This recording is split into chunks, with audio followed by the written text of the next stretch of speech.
Kami mewakili dari takmir masjid menyampaikan banyak terima kasih, sehingga dengan keadaan ini bertambahnya kedatangan dari tamu-tamu Allah, mereka akan memberikan semangat terutama Epon kepada para jamaah tetap seampon berjalan di Masjid Al-Mutakif ini. Tidak lain tujuannya memberi motivasi, memberi semangat, teladan. Teladan di sini artinya bukan berarti kita ini paling baik, bukan. Semata-mata memberikan semangat. Ini yang jauh-jauh datang ke sini untuk sholat berjamaah bisa hadir di sini. Nah, kalau yang jauh bisa hadir, maka mudah-mudahan ya, yang di sekitar masjid itu menjadi tergugah. Yang jauh aja bisa, maka saya harus bisa. Harus bisa.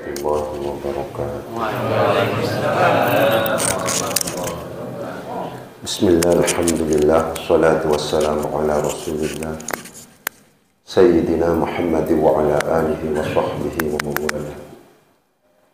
Rabbi syrah li sadri wa yassir li amri wa hlul uqdatan min lisani yafqahu qawli, amma ba'du. Yang terhormat para kiai, para ustadz, pengurus gerakan subuh berjamaah takmir Masjid Al-Muttaqin, serta para jamaah, bapak-bapak, ibu-ibu yang hadir dalam kesempatan ini. Alhamdulillah, pada kesempatan ini kita diberi nikmat oleh Allah bisa datang untuk mengikuti gerakan sholat subuh berjamaah. Sholawat dan salam semoga tetap tercurahkan kepada junjungan kita Nabi besar Muhammad sallallahu alaihi wasallam. Mula hanya kepingin menegaskan bahwa kita semuanya dalam hidup ini pasti tujuannya sama. Sedoyo, semuanya, yang kaya, yang miskin, yang ada di desa, yang ada di kota, yang punya pangkat, yang punya titel dan seterusnya, pasti dalam hidup ini memiliki tujuan yang sama. Napa niku? Fid dunya hasanah wa fil akhirati hasanah. Bisa sukses teng dunya, di dunia, dan bisa sukses di akhirat. Selamat sedaya. Selamat sedaya. Kita kesini semuanya ini dari jauh tadi. Ada yang dari Mumpul, ada yang dari Patrang, ada yang dari Jelbuk, macam-macam. Tujuan akhirnya itu. Fid dunya hasanah wa fil akhirati hasanah. Muka-muka sedaya sampai mencapai itu. Kemudian perlu saya tegaskan bahwa untuk bisa mencapai fid dunya hasanah wa fil akhirati hasanah, di dalam Islam itu ada hubungan, ada dua hubungan yang kemudian ini harus dilaksanakan. Apa itu? Hablum minallah wa hablum minan nas. Kita harus menjaga hubungan baik kita dengan Allah. Apakah itu cukup? Betul. Mungkin kita sudah sholat luar biasa, tahajud luar biasa, semua kita lakukan yang terkait dengan hablum minallah itu sudah luar biasa. Akan tetapi kalau seandainya hablum minan nas ini kemudian tidak baik, mari kita renungkan. Ada di dalam sebuah hadis yang Gusti Kanjeng Nabi niku dilapori, inna fulanah, ada seorang perempuan taqumul laila, pada waktu malam itu tahajud luar biasa, wa tasumun nahar, pada waktu siangnya itu puasa terus. Ya, puasa terus. Malamnya tahajud, siangnya puasa. Terus-terusan. Berarti sunnah puasa, ibadah sunnahnya luar biasa. Tapi diteruskan dalam hadis itu, wa tu'dhi jirana, tapi gampang menyakiti tetangganya. Ya kan penting. Ya. Gampang menyakiti tetangganya. Apa yang ditegaskan oleh Gusti Kanjeng Nabi dalam lanjutan hadis itu? La khaira fiha. Orang ini tidak ada kebaikannya. Hiya finnar, besoknya di neraka. Meskipun pada waktu malam itu tahajud, meskipun pada waktu siang itu habis dengan puasa terus, sunnah terus puasa. Tapi kalau seandainya omongan kita kepada tetangga, sikap kita kepada tetangga, perilaku kita kepada tetangga, itu kok kemudian gampang menyakiti. Omongan kita menjadikan dendam, marah, murka para tetangga. Kalau seandainya seperti itu, dikatakan oleh hadis, la khaira fiha. Nggak ada kebaikan. Nggak ada kebaikan. Ditegaskan di dalam hadis, hiya finnar. Oleh sebab itu keseimbangan, ya, hablum minallah, hablum minan nas, mereka penting ditegaskan. Ya, lanjutan hadis ada Gusti Kanjeng Nabi, seorang perempuan yang biasa-biasa, tidak melakukan sholat kecuali yang wajib, tidak melakukan puasa kecuali yang wajib, tapi luar biasa, say ke tetangganya ke say Gusti. Hadis hiya fil jannah, ini besok tempatnya di surga Allah. Oleh sebab itu penting, kita sudah harus melakukan seperti ini, harus. Apalagi sekarang di tengah realitas seperti ini, gerakan-gerakan tadi dikatakan dakwah bil hal, mereka penting. Cuman mari juga kita menjaga hubungan baik kita dengan sesama manusia, utamanya orang tua kita. Mereka orang tua kita. Dan gula kepingin menegaskan, kullu dzunubi, semua dosa itu yuakhirullahu ma syaa ila yaumil qiyamah. Besok siksanya akan diakhirkan oleh Allah di hari kiamat besok. Semua dosa itu. Tidak puasa besok di akhirat, tidak sholat besok di akhirat. Illa uquqal walidain, kecuali dosa durhaka kepada kedua orang tua. Mereka penting.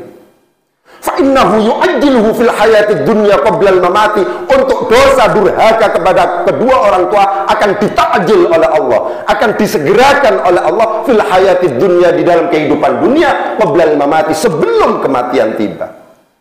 Mari kita evaluasi. Senonton kapan rosak. Anak membunuh orang tua itu sudah ada. Menyeret orang tua ke depan sidang pengadilan ada. Mereka pun beda. Oleh sebab itu mari kita yang sudah menegaskan dakwah bil hal, perilaku kita kepada sesama manusia, utamanya kepada orang tua kita, itu kita tunjukkan memang dakwah bil hal kita tidak hanya terkait dengan hablum minallah, akan tetapi juga hablum minan nas. Orang yang sepone kejimat, mohon panjenengan terus sukses, orang yang sepone ke ya.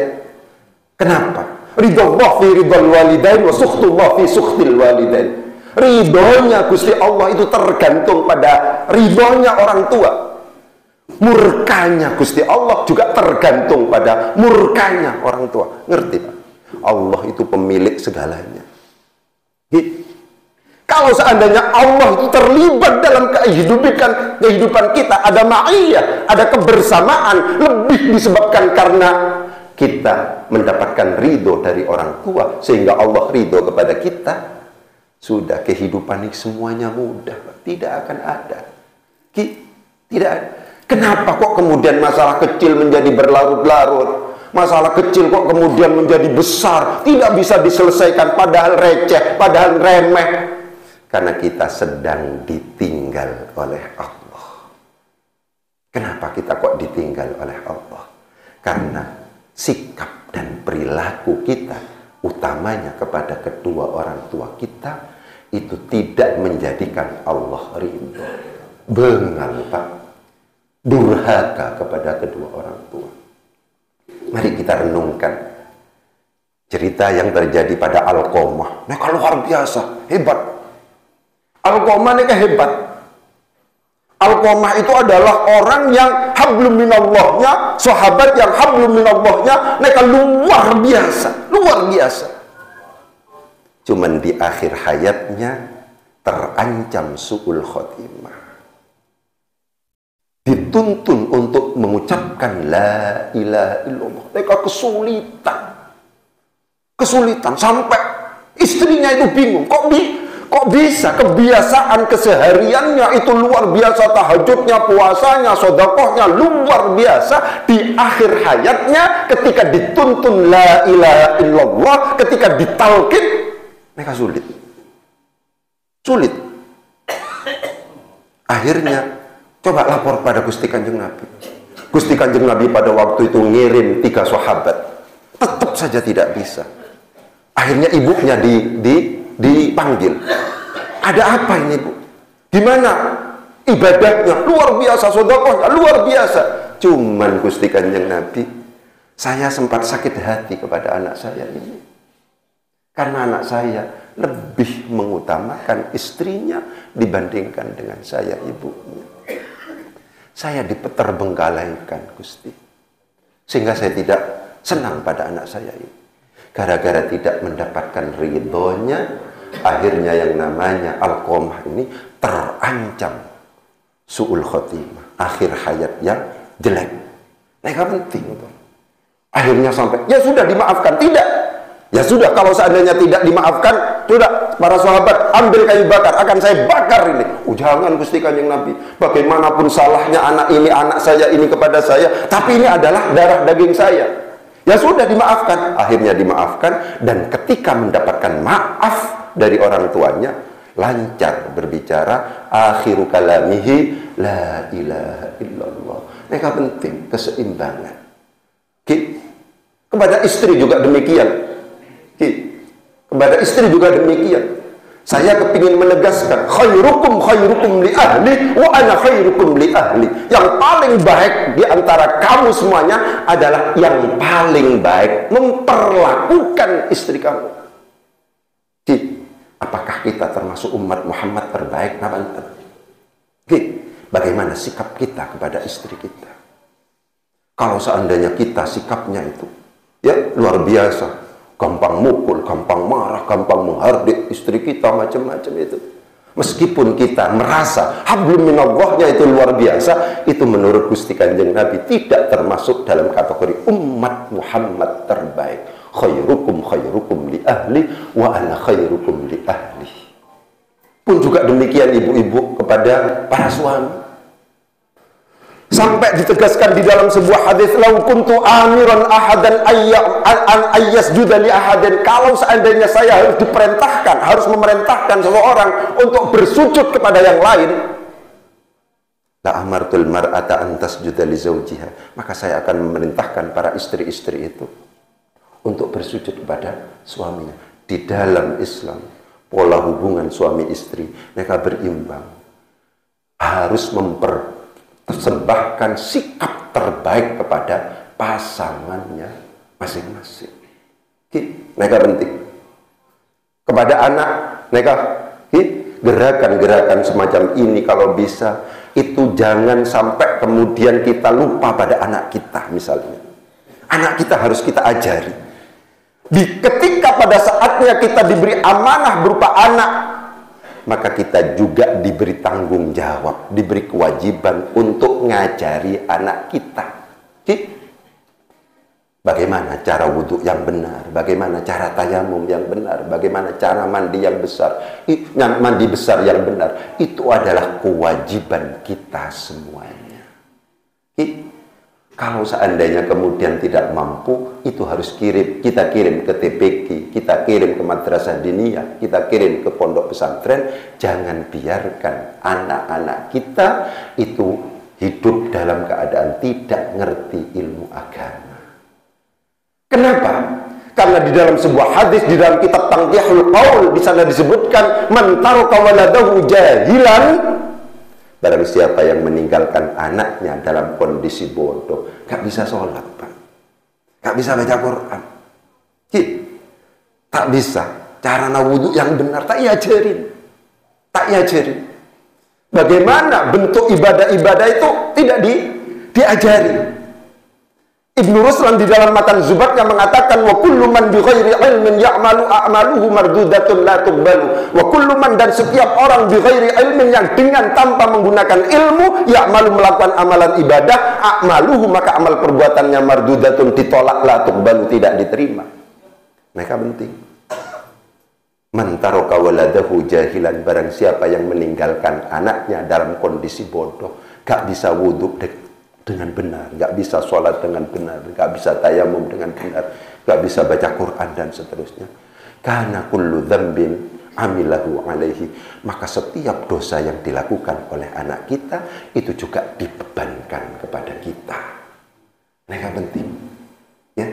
Mari gerakan-gerakan semacam ini juga pada akhirnya disertai dengan gerakan bagaimana mengirim anak kita ke TPQ, mengirim anak kita ke madrasah diniyah, mengirim anak kita ke pondok pesantren dan seterusnya. Karena anak di samping menjadi malapetaka juga merupakan investasi. Dalam sebuah hadis ditegaskan, ada orang yang jatah surganya itu sebenarnya misalnya hotelnya tingkat 3, Pak, tapi dinaikkan. Akhirnya tanya, bingung, kenapa Gusti saya kok fasilitasnya kok ditingkatkan, hotel saya di surga itu kok ditingkatkan menjadi bintang 5, kenapa Gusti? Jawabannya adalah bistighfari waladika laka, karena istighfarnya anakmu. Bidu'ai waladika laka, karena doanya anakmu terhadap kamu. Mari kita pastikan di samping kita haliahnya sudah luar biasa, pastikan anak kita bisa baca Quran untuk kita, bisa kirim istighfar untuk kita, bisa kirim doa untuk kita. Mari kita pastikan itu. Karena apa?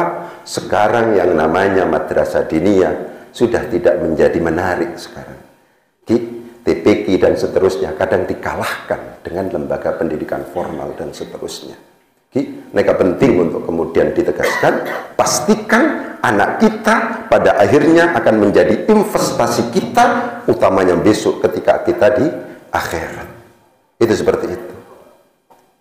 Dan yang terakhir itu adalah bagaimana hubungan kita dengan lingkungan kita. Mereka penting. Pada sebuah hadis, Pak, pada suatu saat Gusti Kanjeng Nabi bersama rombongan itu jalan-jalan, Pak.